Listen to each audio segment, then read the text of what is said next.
होली का आज तीसरा दिन, आचार्य पद की आराधना का दिन। तीर्थंकर भगवंतों की प्रत्यक्ष अनुपस्थिति में आचार्य भगवंत मोक्ष मार्ग को सूर्य के भांति प्रकाशित करते हैं। आचार्य पद का पीला वर्ण यही बात का सूचक है। आचार्य भगवंत जिन शासन की अविच्छिन्न परंपरा को सुरक्षित रखते हैं, आचार्य भगवंत पंचाचार के पालक होते हैं और पात्र जीवों के लिए प्रबल प्रेरणा स्रोत होते हैं। संविज्ञता और गीतार्थता के धारक होते हैं। सूक्ष्म की ताकत के धारक होते हैं आचार्य भगवंत। जिनाज्ञा के कट्टर पक्षधर होते हैं आचार्य भगवंत। शुद्धि और गुरु कृपा से प्राप्त प्रबल पुण्य के धारक होते हैं आचार्य भगवंत। तीर्थंकर पद के बाद तीर्थंकर भगवंतों की अनुपस्थिति में सर्वोच्च सम्माननीय पद है आचार्य पद। आचार्य पद के 36 गुण है। हम पंचेंद्रिय सूत्र में कहते हैं 36 गुणो गुरु मध्य। पहला महत्वपूर्ण गुण है गीतार्थता। आचार्य भगवंत कलिकाल सर्वज्ञ हेमचंद्राचार्य जी के जीवन में प्रत्येक प्रसंग पर हम गीतार्थता का परिचय को प्राप्त करते हैं।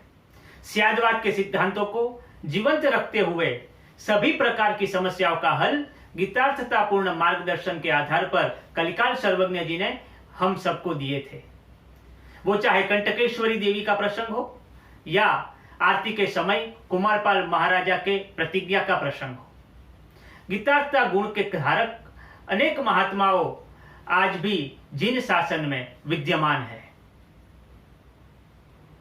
दूसरा महत्वपूर्ण गुण है संविज्ञता। त्यागी और तपस्वी, निस्पृही ऐसे आचार्य भगवंत जिन शासन की धरोहर है।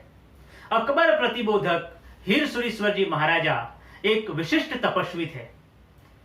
बप्पभट्ट सुरीश्वर जी महाराजा ने जीवन भर 6 बीघे का मूल से त्याग किया था।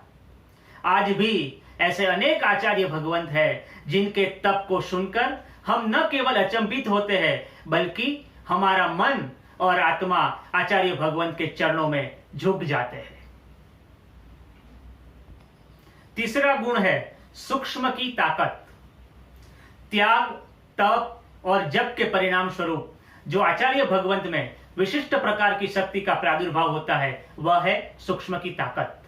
तक्षशिला में व्याप्त महामारी के समय स्वयं शासन देवी ने भी नगरजनों को मानदेव सुरीश्वर जी महाराजा से सहाय लेने के लिए कहा था। चौथा महत्वपूर्ण गुण है शासन प्रभावक पुण्यशालिता। अनेक आचार्य भगवंतों ने शासन प्रभावक पुण्यशालिता के बलबूते पर अनेक राजाओं, अग्रणियों और आगे बढ़ते हुए विधर्मियों को भी प्रभावित किया और शासन की शान बढ़ाई। आज भी ऐसे अनेक आचार्य भगवंत विद्यमान है जो शासन की इस परंपरा को अविच्छिन्न रखते हैं। जैन शासन की इस उज्जवल परंपरा के संवाहक सभी आचार्य भगवंतों को वंदन करते हुए, आचार्य पद की आराधना करते हुए हम भी अपने आत्मा का कल्याण करें, वही अभ्यर्थना।